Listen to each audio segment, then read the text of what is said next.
And right now, coming up on 8:15, and I love this time of the morning now, especially since we have our interviews of real-life people walking into the control room here to share information needed or entertaining things for our public listening. So this morning, we're going to be talking about our hospital and the vaccine. Good morning to Paul Harvey, CEO of CHRISTUS Mother Frances Hospital, Sulphur Springs. That is correct. That's a long title. That is a long title. You should have all initials for that. Exactly. Good morning, Paul. Good morning. How are you? It's a Great. pleasure to be here and be one of the first ones to honor your presence and being here in person. You are. You're in the very first 2 weeks of it. And our Chief Nursing Officer, Anita Sanderson. Correct. Good morning. Good morning. Thanks for having us today. It's enlightening. We're going to find out. I'm a little bit confused about the vaccines. I'll just admit that. So hopefully we'll get all that cleared up this morning as to what our hospital is offering for folks. You bet. Well, maybe I ought to start with what we have been doing, just so folks know what we've been doing. And this is just what I'm talking about. Is just going to be about our hospital and what's come through our clinics. We have other partners in town that are still giving out vaccines. Some of the pharmacies in town, et cetera, which has been very helpful for folks as well. But since this started and we've been able to do vaccines, we as a ministry have given out about 7,500 vaccines now, and that is around all three of the potential of the vaccines that are available from Moderna, for Pfizer, and for Johnson & Johnson. Okay. And we were in a 2-month period where the state wasn't sending us anything. And we worked with our partners here, Judge Newsom and Andy Easley, and our legislative partners to start that flow back to here. And so we've been able to do that, and we have plenty of vaccine now on hand that we're judiciously looking at how we're going to do those vaccines. So we don't do them every day. We try and do a targeted rollout on specific days that we hope to get out, and we're trying to do the best job of getting the public to, involved and engaged in that, so they can just sign up for any slot that meets their needs. Okay. So one of those targeted rollout days was yesterday? Yes. Okay. So yesterday we had a Pfizer clinic and at the hospital, and we had 400 slots, but we only had about 200 people that signed up for it. So we're starting to see a little bit of a pause with people and probably a drop for those that want or need the vaccine. But when we started this process, we went through the same steps that was outlined nationally by the CDC. We had to be sure that those over 65 that met that criteria and our first responders all received the vaccine first. So we worked with Hopkins County, Franklin County, Rains County, and Delta County to do that process with all first responders and to partner with any of the nursing care facilities that needed help with the vaccines as well. And so that's kind of how we started the process, and we as it kind of opened up more, we got more people involved. The next group was pretty much we did as many of the teachers as we could for, in those areas as well. And so now it's pretty much open to anybody, given each of those drugs has specific ages where you can start, and Anita can provide some of that detail as well. So, Anita, a person signs up, and then the people taking the sign-ups need to make a list, and the folks will know when they're supposed to come in. Why is it so rigid? So there's a very thoughtful process that goes behind the rolling out the vaccine. Once you thaw out a vial of vaccine, Pfizer is 6 doses, Moderna is 10 in a vial. You only have 28 days to give it once it's thawed out. Once you open a vial, you only have 6 hours to give it. And of course, you want to give all the injections out of the vial, be good stewards, and not waste any. So that's why it's so important to have a time, for you to come in, and that we know the number that's coming through the pre-registration process, so that we can make sure we have enough thought out and that we know that we're going to use all of the vials and all of the contents and, not waste any of the vaccine. And that's handy too, because we're all busy suddenly and we don't have to wait in a line. No, correct. We actually meet you at the door with the consent.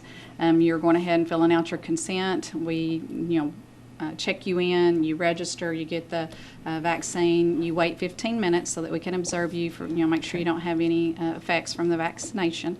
And then you go. It's a very well-oiled machine right now, and it really works really well. And when it initially starts, there's a little bit of a wait because people are anxiously, stacked up out the door, wanting to get in. Okay. So there's a little bit, but not too much. I mean, it works really, really well. I think we've given several clinics, and we've just gotten better and better with each one, and it's really a smooth process. Good to know. And I think people need to remember that these are free.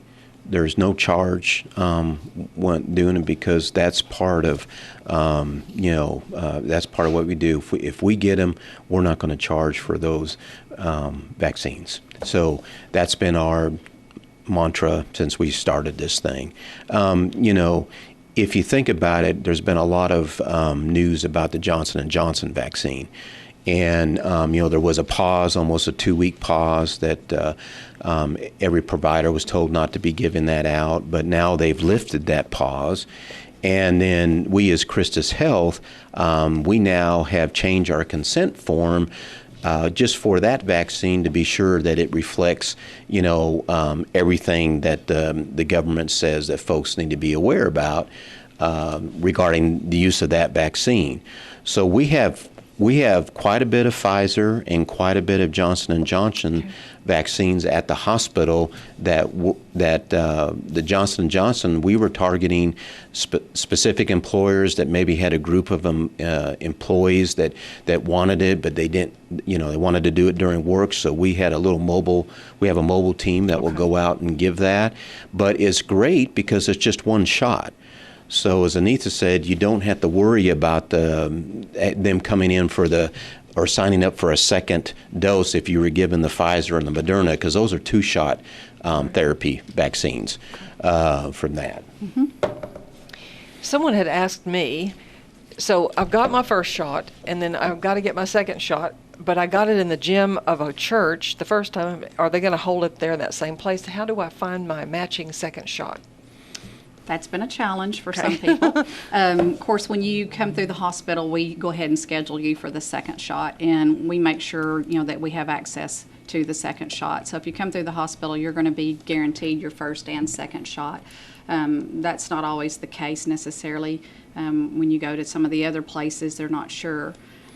If you go somewhere else, you can definitely sign up with us for a second shot, because we sometimes have people that don't show up for their second shot. We've had people who are sick, people who had family emergencies and had to leave town. And so we do, with every shot clinic, have a few of the second doses that are sitting there that we really want to use. And so we usually get names from people, and we call them and say, hey, we've got these available.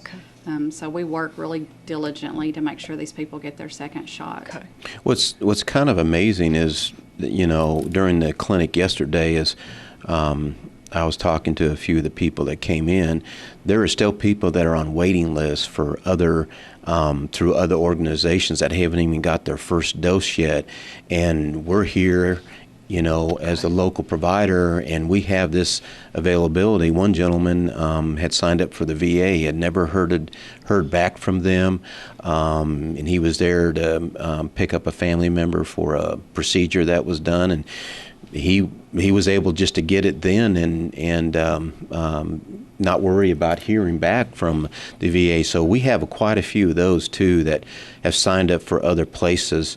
When people come through us, to Anita's point, especially if they need the second dose, we will have the second dose, and they will get a card that has that date, and they will already be signed up for it.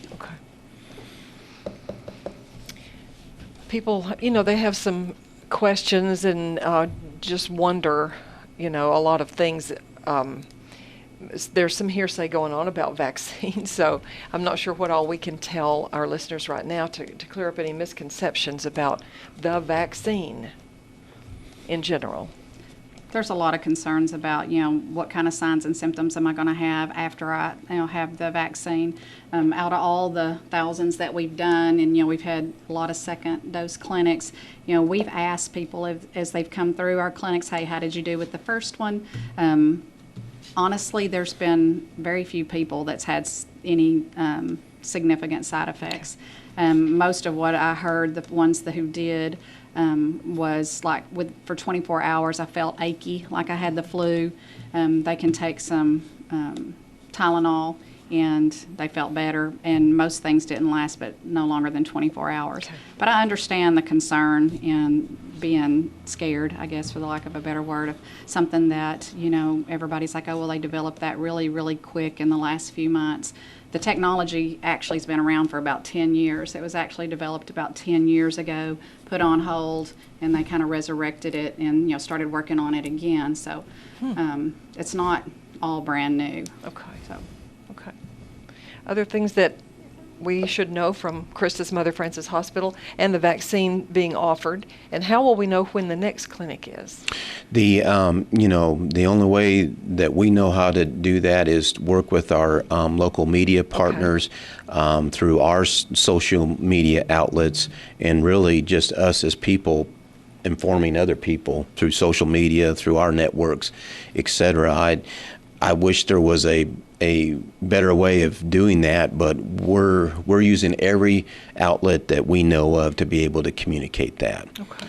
Again, we work well with the state and the local county partners. So when we have a clinic, not only do our local media partners get the information, but we share that among for example, the Hopkins County Emergency Management Group that is comprised of first responders, employers, schools, etc. So, they get that information and can share that as appropriate.